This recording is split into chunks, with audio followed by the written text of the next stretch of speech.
Não, Márcia, não, eu sei que deu errado. Eu sei que deu errado.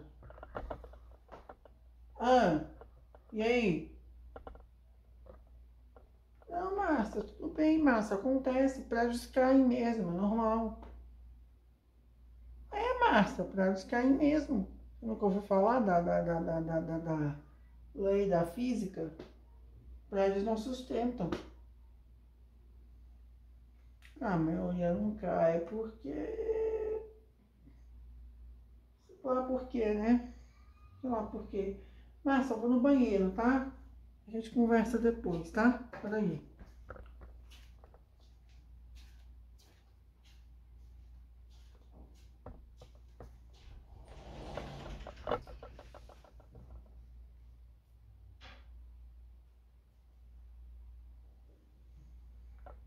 Vá! Vá! Fala, meus amigos. Tudo bem com vocês? Melhor assim, né? Pra quem não me conhece, me chamo Bruno Tomazelli.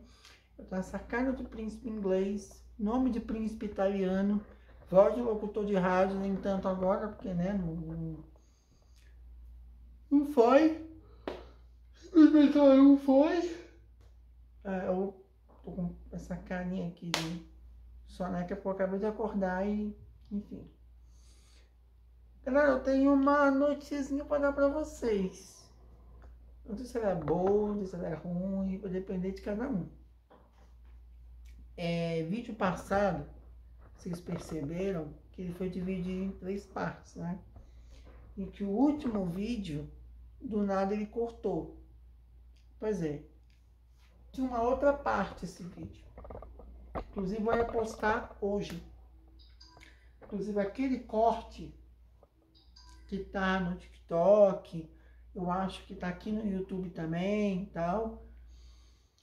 Onde eu digo que eu fiz aquela pequena cagadinha, que tinha tirado o vídeo no meio. Pois é, aquele corte é o corte da continuação do vídeo. Eu ia postá-lo aqui, só que a minha mãe, sem querer, acabou apagando o vídeo. Tá lá o corte, mas o vídeo original foi pro saco. Enfim, só para avisar vocês que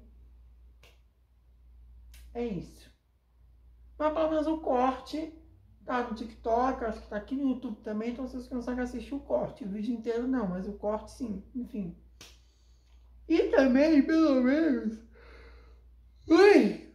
eu já tá gravado boa parte do vídeo, né? Só não tá lá uma partezinha pequena, então não é uma coisa que comprometa, assim, né, o sistema operacional.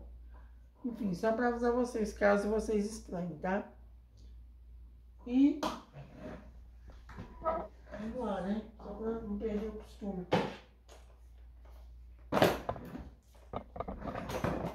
3, 2, 1. E se inscreve aí! Se inscreve aí! Se inscreve aí! Se inscreve aí! Ativa o sininho das notificações pra tu ficar por dentro das atualizações. Se inscreve aí! Se inscreve aí! Se inscreve aí! Se inscreve aí! Se você gostou, compartilhe com os seus amigos. Se você não gostou, compartilhe com seus inimigos. O importante é compartilhar. Se inscreve aí! Se inscreve aí! Se inscreve aí! Se inscreve aí! Se inscreve aí! Se inscreve aí! Se inscreve aí!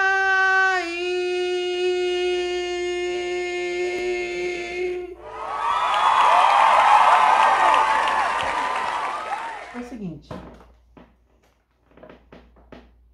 Aquele papo que eu tava falando no início do vídeo, que a Márcia estava reclamando, tudo isso é porque é o seguinte.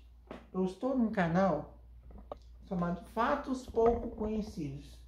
O nome do canal é Fatos Pouco Conhecidos. E um dos fatos pouco conhecidos que vocês não sabem sobre mim é que eu sou um mega empresário, né? Eu tô aí no ramo de construir prédio, construir casa, construir um monte de coisa. Eu sou um mega empresário. Eu mandei construir um prédio, não sei nem aonde, só mandei construir. E o prédio caiu. Por isso que eu disse pra Márcia que é natural que os prédios caem. E qual é o BO de hoje? É um BO daqueles. Vocês vão nem dormir à noite, tá? Vocês vão conseguir dormir à noite, vocês vão ser outras pessoas depois de verem isso aqui. Antes que eu me esqueça, me segue no TikTok e me segue no Instagram. Se você ainda não me segue. Bruno Tomazelli com TH. A merdinha de hoje é o seguinte. Os 10 maiores mega projetos que deram terrivelmente errado. Ou seja, deu merda. Construíram o negócio, fizeram tudo direitinho, aí veio alguma coisa para dar merda o negócio. Ou seja, a gente só vai ver merda no vídeo, tá? Então, estamos esperando o quê? Vou dar o play no vídeo. Bora. Um terremoto em Taiwan, cidades fantasma na China e desastres de engenharia pelo mundo. Veja 10 megaprojetos que deram terrivelmente errado. Que isso? Número 1, a ponte destruída pelo vento. Kinzua, Pensilvânia. Pensilvânia é um estado americano, né? Eu falei merda. Sei lá. County é uma pequena comunidade rural no nordeste da Pensilvânia. Fundada no início do século XIX, foi essencial para o transporte de petróleo e madeira. Como não existiam caminhões pesados naquela época, as ferrovias eram o único meio de levar mercadorias pelo país. Em 1882, Tom Kane, então presidente da Companhia Ferroviária New York, Lake Erie and Western Railway, decidiu expandir... Ai, mano. Entendi esse recado aí. West Wayne. Não entendi nada. Falar, não entendi nada, sabe? Vai, continua. O que tem a ponte? A linha férrea até os campos de carvão do condado de Elk. Só havia um obstáculo: o riacho Kinzua, um afluente de 26 metros do rio Allegheny. Quem tinha duas opções: construir uma ponte sobre o riacho ou dar uma volta de mais de 13 quilômetros por trilhos mais caros. Claro que ele resolveu construir uma ponte sobre o riacho, né? Ô, meu querido. Ô, meu querido, tu ia gastar um pouquinho mais se tu fizesse o outro caminho, né? Fazer a voltinha lá, não sei aonde, né, meu querido? Ai, mano, tá vendo? Ele economizou, né? Mas, foi um mega projeto que deu terrivelmente errado. Por quê? Ela foi abandonada ou ela caiu? Nem lembro mais. Ela caiu, né? Sei lá. Tá vendo? Alguns centavinhos a mais de... Aliás, aposto que nem era uma grande diferença, tá? Acho que assim, é como se a ponte no rio fosse R$6 e a outra volta lá fosse R$12. Aposto que nem era uma diferença tão gritante. Eu só pagava uns centavinhos a mais, tava todo mundo vivo e todo mundo feliz, os bisnetinhos de todo mundo feliz até hoje. Foi economizar, foi cagar, né? Ele escolheu a opção mais barata e rápida. E isso não quer dizer que foi mal feita. Quando a ponte foi inaugurada naquele mesmo ano, era a mais alta do seu tipo no mundo. Tinha 92 metros de altura, sustentada por 20 torres em forma de A. Foi chamada de 8ª maravilha do mundo, ao lado de King Kong e das cataratas do Niágara.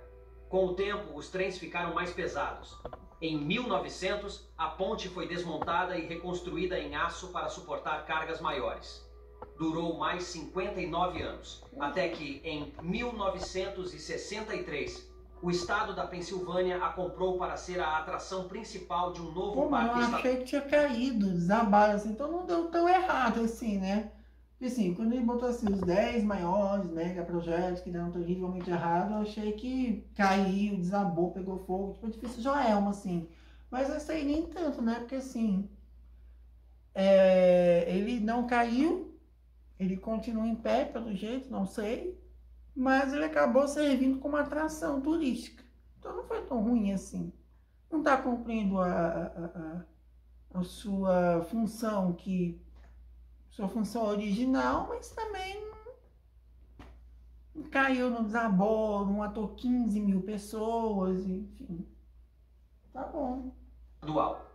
Os planos para restaurá-la começaram em 2002. Ela não voltaria a transportar trens, mas seria aberta para pedestres tirarem fotos. Então, em 21 de julho de 2003, enquanto os operários terminavam o expediente, um tornado tocou o solo e atingiu a ponte Kinzua.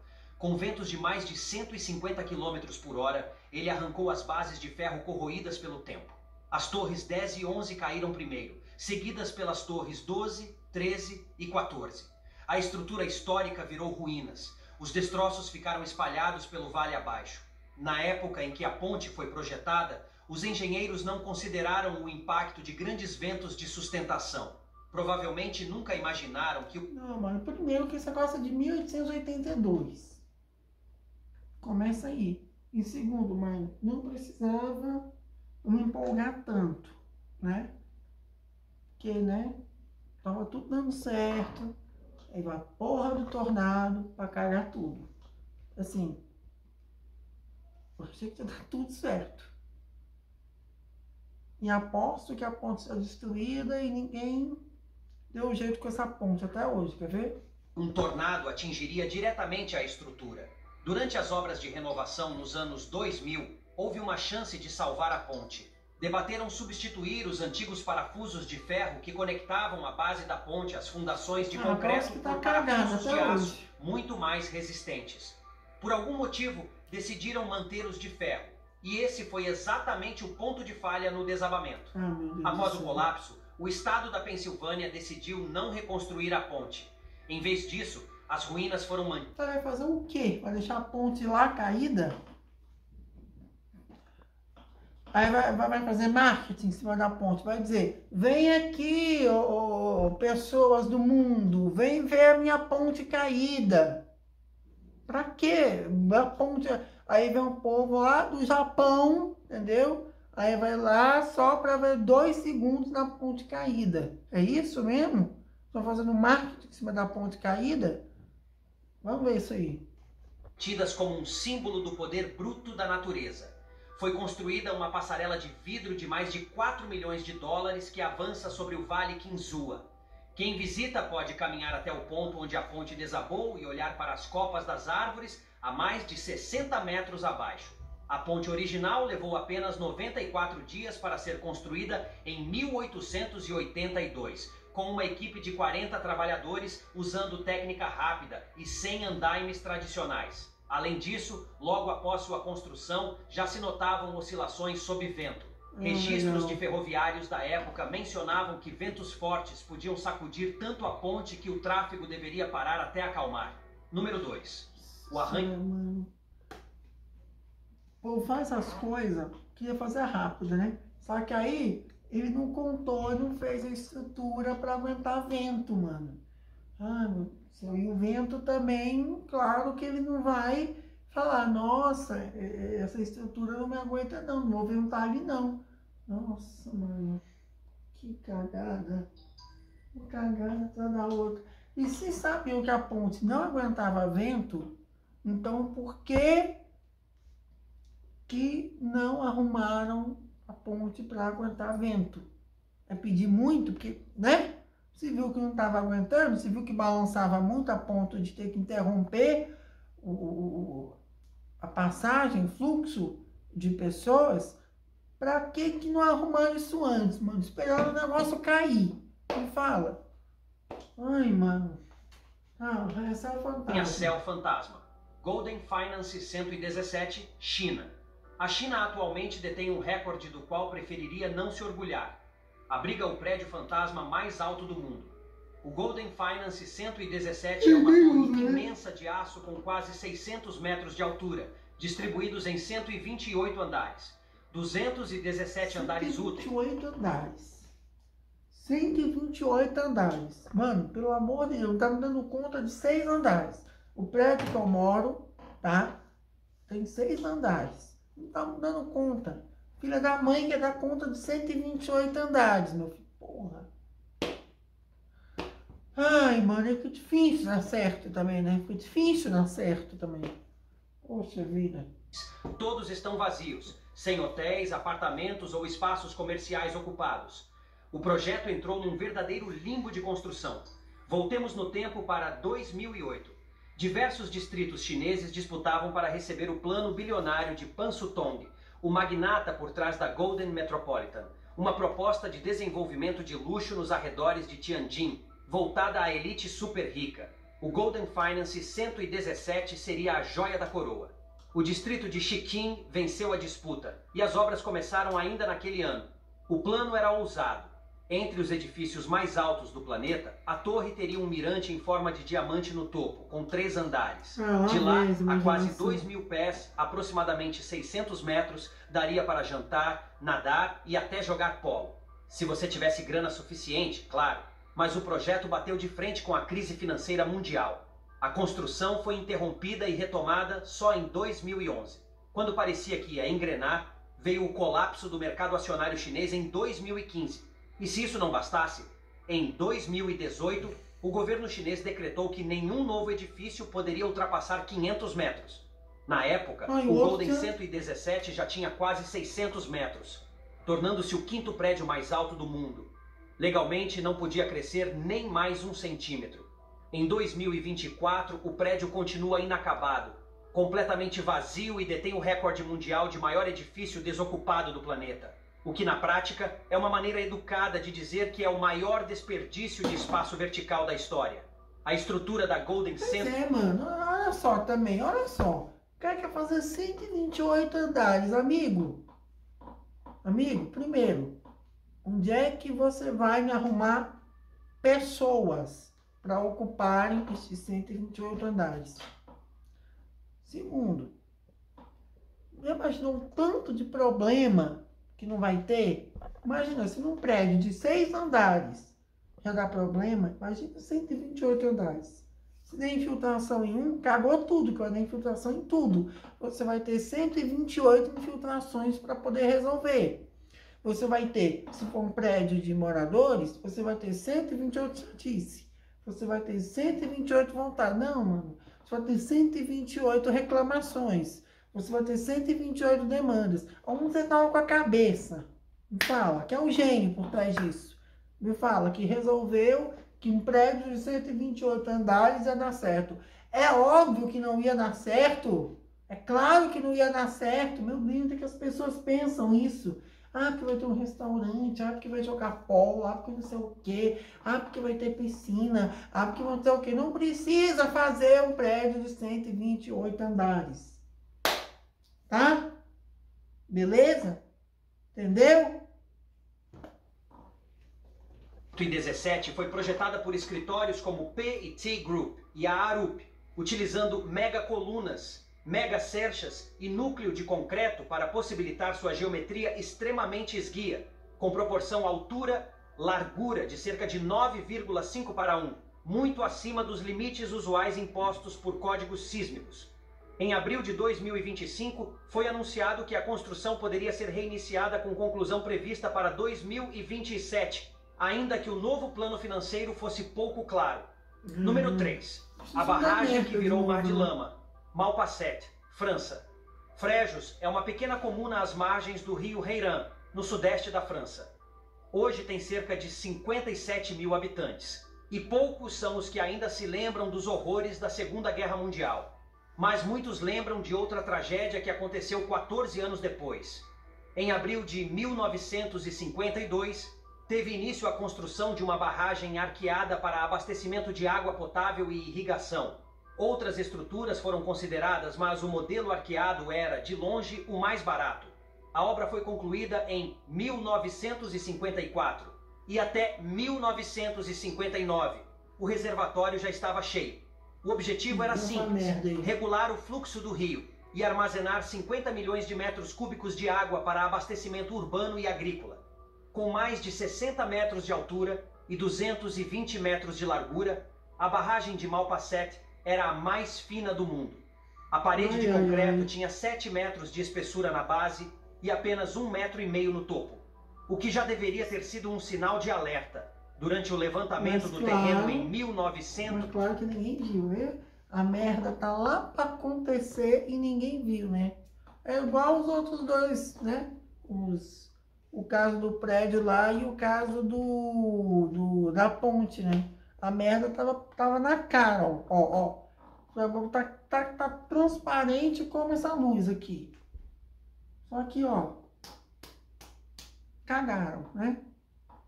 Só que o que aconteceu aí foi parecido com o que aconteceu aqui no Brasil, mano, lá em Mariana, Brumadinho, que a barragem estourou e deu aquela merda toda lá.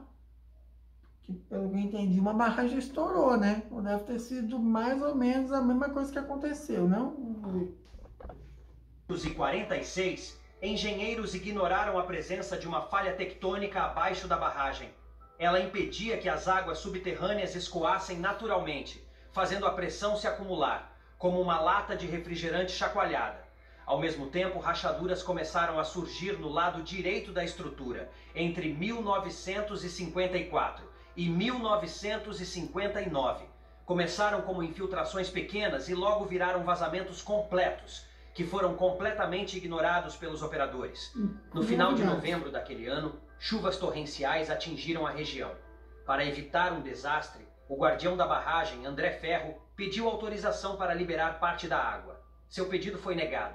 Trabalhadores estavam construindo uma nova ponte no rio Reirã, e liberar a água arruinaria o concreto recém-lançado. Derrotado, André foi para casa. Durante o jantar, ouviu um rugido grave vindo da direção da barragem, seguido por estalos metálicos. A estrutura havia estourado como uma rolha de champanhe. André agarrou sua família e correu para a colina mais próxima. Sobreviveram, mas mais de 400 pessoas não tiveram a mesma sorte. Um paredão de água com 40 metros de altura, avançando a 70 km por hora, destruiu mais de 150 construções nas vilas abaixo da barragem. Algumas mano, se tivesse deixado o André Ferro lá fazer o que ele queria fazer, nada disso teria acontecido. Né, França? Aí não, né? Não vamos deixar o cara fazer o que ele quer fazer. Vamos cagar pra tudo mesmo. Vamos cagar. Tem uma falha ali, mas vamos cagar. Aí, ó.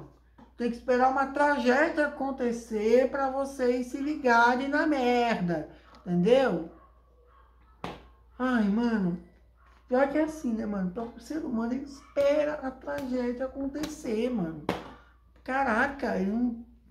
Sabe? Ele não toma as providências, digamos assim, para evitar que ela aconteça. Não que ela não pudesse acontecer. Talvez ela acontecesse de qualquer maneira. Mas pelo menos você tentou, você tomou meios para evitar, né?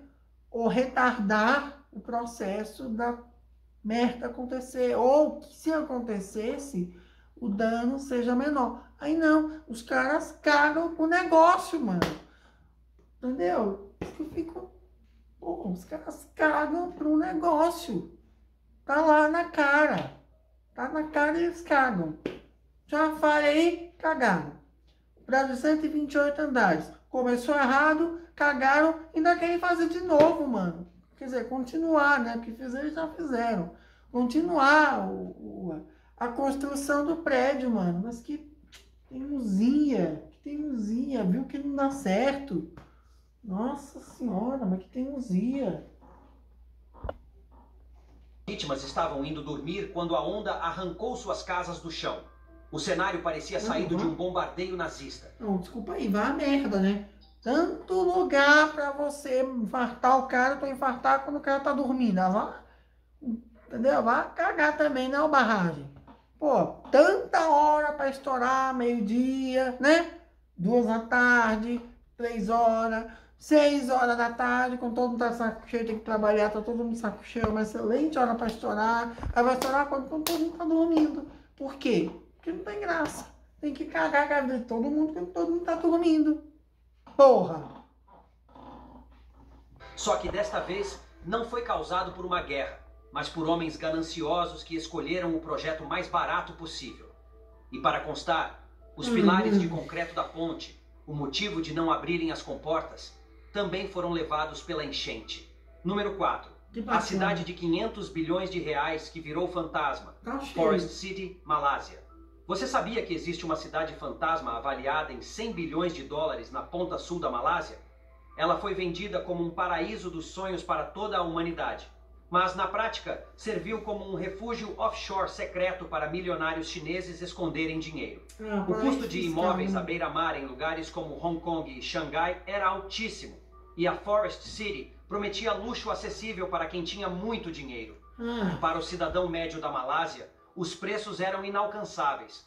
Muitos, inclusive, riram quando esse paraíso dos ricos começou a fracassar miseravelmente. Em 2016, a maior incorporadora da China, a Country Garden, anunciou seu plano ambicioso: construir a Forest City, um mega empreendimento de 100 bilhões de dólares. O projeto foi recebido com entusiasmo. As construtoras pegaram empréstimos absurdos para erguer a cidade, enquanto compradores chineses estavam prontos para comprar tudo. Mas no último momento, o povo sonha demais, esquece que existe um limite na vida, entendeu? Aprenderam a lição, né? Não sonhem demais, não sonhem muito alto, tá? Não queiram pegar um foguete e ir lá para Marte, porque você não vai pegar um foguete e ir lá para Marte. Aprenderam aí, né? Com o prédio da Malásia, né? Com a cidade da Malásia, não é com o prédio da China. A cidade inteira da Malásia, que eles cagaram com a cidade inteira da Malásia. Cidade fantasma inteira. Eu sabia que foi a merda que aconteceu. O governo da China, liderado por Xi Jinping, implementou controles cambiais rígidos. Um novo limite de gastos de 50 mil dólares foi imposto para investimentos no exterior. Traduzindo, era ilegal comprar imóveis fora da China que custassem mais do que esse valor. E o valor médio de um apartamento em Forest City era de $1 milhão. Resultado? Os compradores fugiram em massa. O sonho virou pesadelo. Apesar de acumular mais de 200 bilhões de reais em dívidas, a Country Garden continuou otimista, dizendo que ainda havia esperança. Mas até 2023, apenas 15% da cidade havia sido construída e apenas 1% estava ocupada. Um morador contou à emissora britânica que o lugar é assustador. Não há nada para fazer aqui. Tem um shopping, mas todas as lojas estão fechadas. Um trenzinho infantil toca uma versão chinesa de cabeça, ombro, joelho e pé em... Então, o que você está fazendo aí, amigo? A primeira pergunta, né? Assim, o que ele está fazendo aí? Segundo, por que ele não foi embora desse lugar ainda? E terceiro, é sério que não tem nada para fazer aí? Sério que não tem nada para fazer? Sério? É sério que não tem nada pra fazer? Caralho, mano! Caralho, mano! Descobriu o Brasil agora, né? Meu amigo do céu, ó! Eu não sabia, eu achava que tinha uma variedade de entretenimento, de lazer, de diversão. Nossa, eu olhei pro prédio, falei, não, gente, essa cidade tem muita opção, o tamanho do prédio, tem muita gente. Ah, é uma cidade fantasma, mas vai que, né? A gente se diverte com o Gasparzinho, né? Nunca se sabe, né? Ah, com uma versão chinesa de cabeça, ombro, joelho e pé, aí. Nada demais, né? Aqui no Brasil tocaram uma versão nacional da Laura Brand, ninguém reclamou. Quem entendeu, entendeu. Quem entendeu... vai ficar sem entender mesmo, porque, sei lá, tá, tudo bem. Um loop infinito. A praia está cheia de garrafas de bebidas vazias. À noite a cidade fica completamente escura, com só algumas janelas acesas aqui e ali. Algumas pessoas vivem sozinhas em um andar inteiro, Outras são os únicos moradores de seus prédios. E talvez a parte mais irônica seja o enorme modelo em miniatura de como a cidade deveria ser. Ele fica numa sala de exposição ao lado do Shopping Fantasma, vigiado por 2 funcionários entediados. Acima deles, uma placa iluminada diz: Forest City, onde a felicidade nunca termina. Pena que, na prática, ela nem começou. O projeto de Forest City ocupa 4 ilhas artificiais com cerca de 30 km² de área e foi anunciado em 2016 com a expectativa de alojar cerca de 700 mil pessoas. Número 5. Ponte engolida pelo terremoto. Uli, Taiwan. Eu estou querendo saber o que o ser humano faz aí. Para começar, o que um ser humano civilizado faz nessa cidade? Se a pessoa tiver uma caganeira, um passamento ou qualquer coisa que valha, vai para onde, amigo? Me fala. Não tem nem hospital, não tem nem shopping na cidade, não tem hospital, não tem nada na cidade. Vai fazer o quê? Meu amigo, me fala. Como é que você come nessa cidade? Como é que você caga nessa cidade? Como é que você dorme nessa cidade? O que você está fazendo nessa cidade? O que você não vai... Não sai daí, meu amigo. Pelo amor de Deus, o que você está fazendo aí? Ah, você deve ser o dono do andar inteiro, né? Por isso que você não sai, né? Você é dono do andar inteiro, né? Aí vai ter um passamento. É difícil a vida mesmo. Vai lá. Uli Township é uma pequena comunidade no sudeste de Taiwan, com cerca de 22 mil habitantes, distribuídos entre 15 vilarejos. A maioria vive no lado leste do rio Xulan, um estreito curso d'água entre as montanhas costeiras e centrais. Para acessar a rodovia 9, que conecta a maior parte do país, os moradores contam com 3 pontes. Uma delas era a Ponte Gal, com cerca de 600 metros de comprimento, a mais central e movimentada.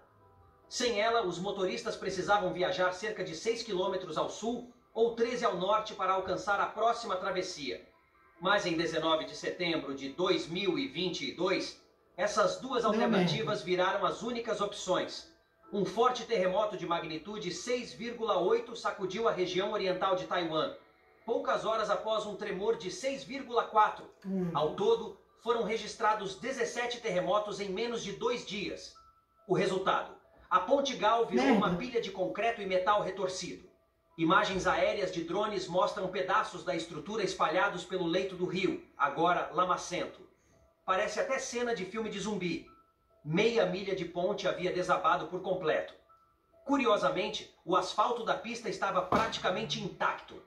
Isso sugere que os pilares que sustentavam a ponte foram o ponto fraco. O pavimento resistiu, mas a fundação cedeu. O desastre deixou centenas de pessoas isoladas nas montanhas. Felizmente, como o terremoto foi precedido de alertas, a ponte estava praticamente vazia no momento do colapso. Pelo menos, 3 veículos caíram, mas todos os ocupantes foram resgatados com vida. Ainda não se sabe quanto custará a reconstrução ou se a ponte escondia falhas estruturais não identificadas, como ocorreu com a ponte Kinzua, na Pensilvânia.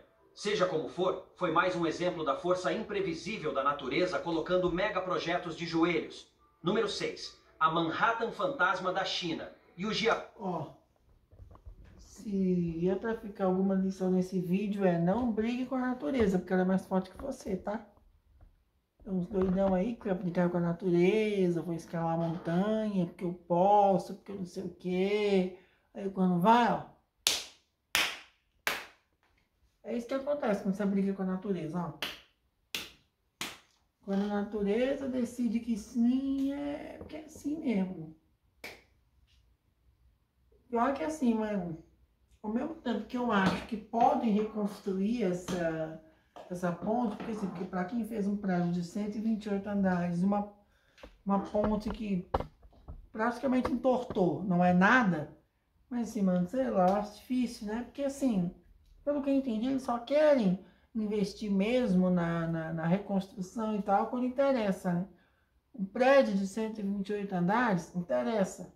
Então pode acontecer o que acontecer. Ataque zumbi, o escambau, Terceira Guerra Mundial, Jesus voltar, um arrebatamento, qualquer coisa, aconteça o que acontecer, eles vão dar um jeito de fazer terminar esse prédio de 128 andares. Porque interessa, é interessante, é lucrativo. Como a ponte não é interessante, pelo que eu entendi, e não é lucrativa, deixa a ponte. Essa é a realidade. Pu Tianjin. Bem-vindo ao distrito financeiro de Ujiapu, o que deveria ser o futuro centro do comércio global na Terra. Localizado nos arredores de Tianjin, na China, ele prometia arranha-céus deslumbrantes, arquitetura moderna e um fluxo constante de dinheiro. A ideia era deixar Paris, Londres e até Nova York para trás. Seria um paraíso de arte, negócios e beleza. Mas hoje é uma cidade fantasma. Em 2008, o governo chinês lançou um projeto de 50 bilhões de dólares para construir uma versão própria de Manhattan. Ujiapu teria seu próprio Rockefeller Center e até réplicas das Torres Gêmeas. Era o maior centro financeiro do mundo em potencial. Na prática, acabou parecendo mais com um jogo de blocos de montar largado no meio do caminho. A cidade fica a cerca de 190 quilômetros de Pequim. Estava prevista para estar totalmente funcional até 2019. O plano incluía mais de 15 milhões de metros quadrados de escritórios e uma área financeira maior que a de Manhattan. Mas até hoje, apenas 20% desses espaços estão ocupados. As ruas são vazias, com sacolas plásticas ao vento. Guindastes de construção foram abandonados desde 2015. Prédios inacabados parecem esqueletos gigantes. Um centro comercial colossal abriga apenas algumas poucas lojas. Em uma das vitrines, há uma loja de animais de estimação sem nenhum animal. Como muitos outros megaprojetos chineses, Ujiapu apostou tudo na ideia de construa e eles virão. Só que ninguém veio. E quando a multidão não apareceu, simplesmente pararam de construir. Hoje, o maior centro financeiro do mundo que nunca foi finalizado serve apenas como exemplo de como nem todos os sonhos urbanísticos chineses se tornam realidade. O distrito Ujiapu Financial District, projetado para ser a Manhattan da China, foi planejado com investimento de cerca de 200 bilhões de yuans e área de 3,86 quilômetros quadrados, mas ficou com muitos edifícios vazios e é classificado como cidade fantasma por analistas urbanos. Número 7. O escândalo nuclear de 9 bilhões. Jenkinsville.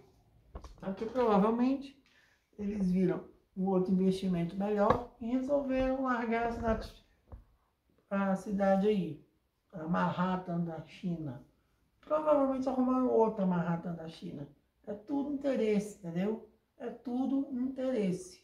Não é nada assim, porque tomou prejuízo. Tá, tomou prejuízo, mas eles dão um jeito de recuperar depois. É diferente. O prejuízo que eles tomam é diferente do prejuízo que eu tomo, o prejuízo que você toma. O prejuízo que você toma é difícil recuperar depois. Dependendo do tamanho, você nem consegue recuperar. Agora, esses caras aí, esses grandes líderes mundiais, o Xi Jinping, o Putin, o Trump, enfim, os caras lá da União Europeia, irmão, tu acha mesmo que uma cidade fantasma, a ex-Manhattan da China, vai sugar o dinheiro desses caras? Eles vão ficar contando dinheiro só por causa de uma cidadezinha? Morta aqui, vai ser Guaraná. Claro que não, meu brother. Claro que não, meu brother. Eles não são chamados de líderes mundiais por acaso. Você goste deles ou não goste deles. Mas é um fato. Os caras são líderes mundiais. Tá? É um fato. É um fato. Se você perguntar para qualquer pessoa, esses caras são líderes mundiais. E eles têm ferro na mão. Tem grana, tem ferro na mão e tem poder. Entendeu? Se esses caras aí resolverem se juntar, pegar as indústrias do mundo, é daqui para ali, ó. É daqui para ali. Entendeu? Eles têm ferro na mão. Fato é. Tá?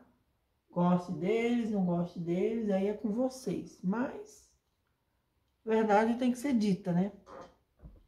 Tá, cadê? O escândalo nuclear de 9 bilhões. O que tem aí? Carolina do Sul.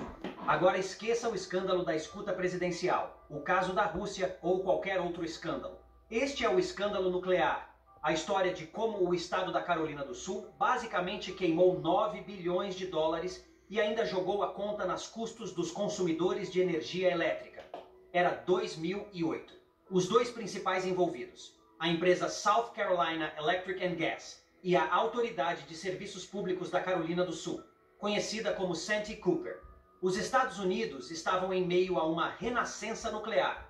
Entre 2007 e 2009, 13 empresas solicitaram a construção de 31 novos reatores nucleares. E a Carolina do Sul não queria ficar de fora. A usina nuclear V.C. Summer, em Jenkinsville, já estava funcionando. O plano era ampliá-la com 2 novos reatores, orçados em 9 bilhões de dólares. A construção começaria em 2012 e o primeiro reator seria inaugurado em 2016.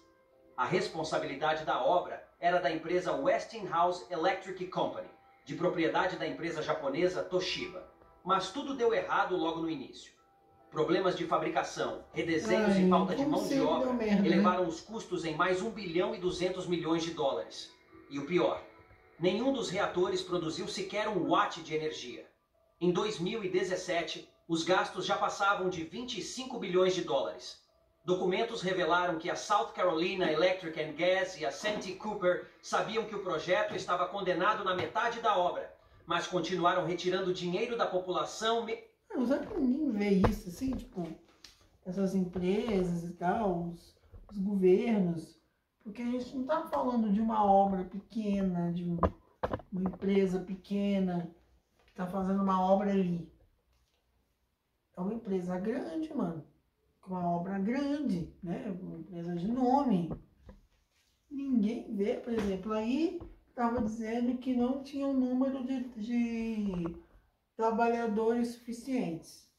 Mas ninguém viu que não tinha um número de trabalhadores suficientes. Ninguém contou, ninguém viu. Depois não colocaram mais, vendo que não estava suficiente. Não entendo isso, mano. Desculpa, eu não entendo, porque é uma empresa grande, entendeu? Governos grandes, empresas grandes. Como assim ninguém olha para isso? Ninguém percebe isso. Mesmo que não perceba na hora, perceba depois. Não entendo isso, mano. Queria entender. Queria entender. Ninguém olha para a obra, então, né? Só deixa um AP rolar e... Ou eles fazem de propósito. Assim, então alguém ali a fim de sacanear com aquele cara, por exemplo, né? E aí o cara vai lá e faz de propósito, só para sacanear o cara, só para dar prejuízo no cara. Porque não é possível, bicho, são muitos erros amadores para uma empresa que está, entendeu? Fazendo um mega projeto. São erros muito básicos, muito amadores. Entendeu? Não consigo entender que... Enfim, tô aqui para acusar ninguém, né? Quem sou eu, mas... Entendeu? Muito estranho. No mínimo, estranho. Mesmo assim, a Westinghouse acabou declarando falência e todos os envolvidos abandonaram o projeto, deixando a população da Carolina do Sul com a conta. Mas como isso foi possível? Uma lei aprovada em 2007 permitia que as companhias elétricas transferissem os riscos da construção diretamente para os clientes. Em outras palavras, as tarifas de energia subiram para bancar a obra, mesmo que ela nunca fosse concluída. Agora, os cidadãos da Carolina do Sul estão bilhões de dólares no prejuízo e devem continuar pagando a conta até 2039. Gestão corporativa desastrosa e falta de fiscalização fizeram desse escândalo nuclear um dos maiores exemplos de desperdício de dinheiro da história recente dos Estados Unidos. Na usina nuclear V.C. Summer, a construção dos 2 reatores adicionais, unidades 2 e 3 da série AP1000, foi cancelada em 31 de julho de 2017, após os custos excederem o orçamento e os contratos serem abandonados. Número 8. A barragem que provocou um tsunami. Vajonte, Itália. Ou seja, resumo é aquilo, né? Se, como é que é? Se pegar, o bicho pega, se correr, o bicho come, né? É isso. Em resumo. E claro que eles não querem pagar o prejuízo que eles mesmos fizeram, né? Aí fazem ali aquele contratinho ali de última hora, assim, quando vê que já dá merda. Aí, pá, tá aqui, ó, conta pra você, meu amigo. Não foi você que iniciou a construção, não foi você que teve a ideia, mas tá aqui, ó, pá, pra você de presente pra você. Até 2039, tá bom? Se for realmente até 2039, se não der um pouquinho na nossa telha, a gente resolver dar uma mudadinha, assim, aumentar uns 10 aninhos, né? Enfim. Mas a princípio até 2039 a continha que tá pra você. Esses caras são espertos, bicho. Esses caras são fogo. Existe uma razão pela qual os italianos chamam o Monte Toc de a montanha que anda. Com quase 2.000 metros de altura, essa montanha na fronteira entre o Vêneto e Friuli Venezia Giulia é altamente propensa a deslizamentos, algo que deveria ter preocupado os engenheiros quando decidiram construir uma barragem em sua base, no fim da década de 1950. A barragem de Vajont foi projetada para ser uma das mais altas do mundo, com 260 metros de altura. Seu reservatório no rio Vajont poderia reter o equivalente a mais de 170 milhões de metros cúbicos de água, um volume gigantesco. A construção começou no verão de 1957 e foi finalizada em 1960. Mas desde o início havia medo de que aquilo desmoronasse. Um jornal local chegou a publicar uma matéria alertando que o Monte Toc já havia sido palco de um imenso deslizamento antigo e que a área era instável. A empresa responsável pela barragem ficou furiosa e processou o jornal por espalhar desinformação. Nenhuma conversa sobre deslizamento seria tolerada por ali. No verão de 1963, o reservatório chegou ao seu ponto mais alto, com mais de 880 metros de profundidade. Em outubro daquele ano, um prefeito local pediu que sua população evacuasse a cidade, preocupado com um possível desastre. Poucos deram ouvidos. Na noite de 9 de outubro, por volta das 10h30, 260 milhões de metros cúbicos de terra e rochas se desprenderam do Monte Toc e despencaram dentro do reservatório. A massa deslocou tanta água que uma onda gigantesca saltou por cima da barragem em direção às cidades abaixo. O tsunami provocado arrasou tudo. Estima-se que 50 milhões de metros cúbicos de água engoliram várias vilas inteiras. Quase 2.000 pessoas morreram. As fotos do desastre lembravam os bombardeios da Segunda Guerra Mundial, mas dessa vez não foi culpa de um ditador maluco, e sim de engenheiros e políticos que insistiram em construir uma barragem gigantesca aos pés de uma montanha instável. Curiosa... O cara lá que eles processaram só assim, né? Ai, eu avisei, né? Não quiseram me ouvir, agora se fuderam. Vai ficar assim, com o cigarrinho dele, bebendo chá quente, e lá, ó. Agora se ferraram, né? Pena que não é meu caso, pena que não é meu caso. E continuo fumando cigarrinho dele. E vocês, ó, arrancando o cabelo, arrancando os fios da cabeça, arrancando a cueca pela, né, pela cabeça. Ai, ai. A vida é dura. A vida é dura. A outra, mano, por que eles ficam com os olhos desse tamanho assim? Vou fazer a maior barragem do mundo, vou fazer a maior não sei do que, maior prédio do mundo. Mano, faz o seu prédio, faz a sua barragem, ponto. Não precisa ultrapassar a maior barragem do mundo, mano. Pelo amor de Deus, que babaquice. Olha, pra acontecer essa merda, né? Pra acontecer essa merda, é pra isso que faz, né? Ai, ignorância é uma bosta mesmo, né? Ignorância é uma bosta. O mal do homem é ignorância. a estrutura da barragem não foi destruída. Ela resistiu ao impacto e continua de pé até hoje. Como o governo italiano era o dono da barragem, o desastre foi oficialmente classificado como ato de Deus. Mas para muitos, foi um ato de arrogância e ganância humana.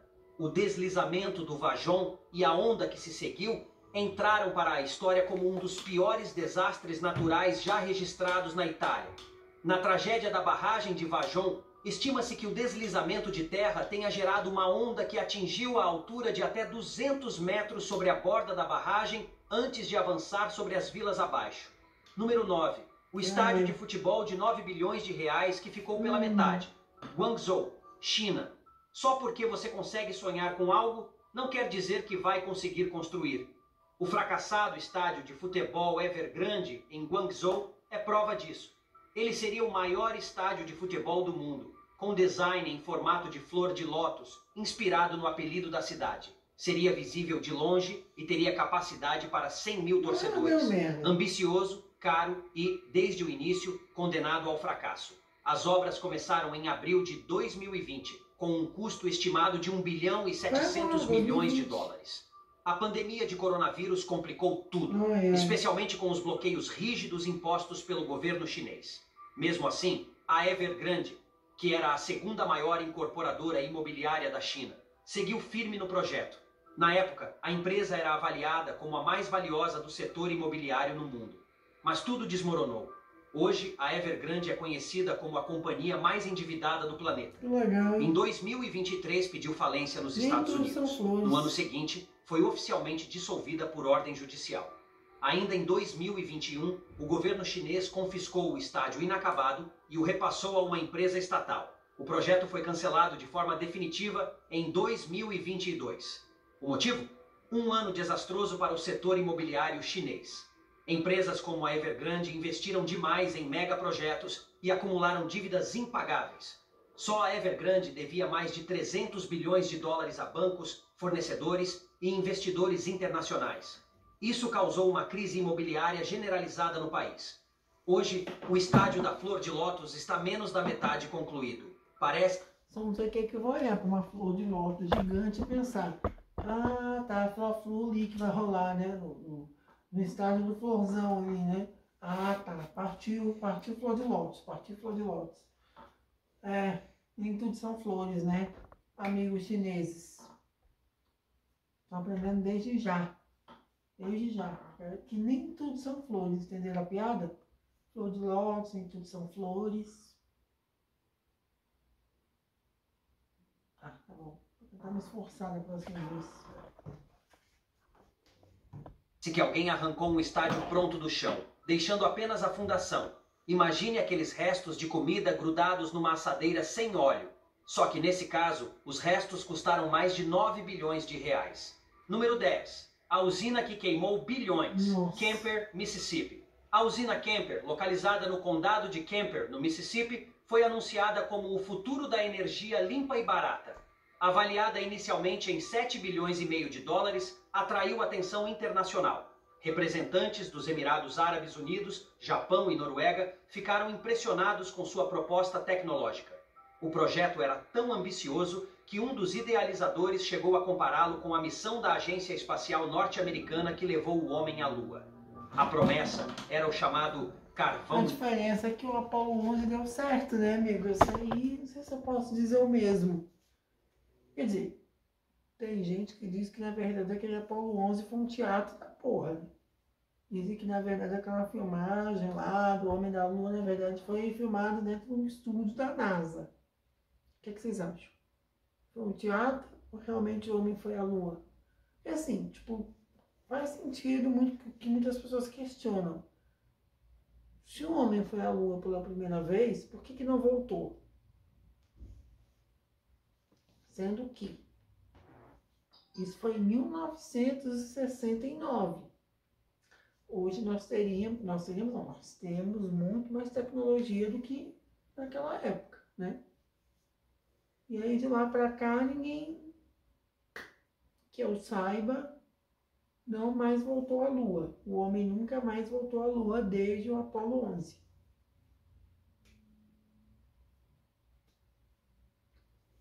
É, mas também tem que pensar que não é tão simples assim. Não é só ter a tecnologia para poder ir para a Lua. Tem que pensar nos custos.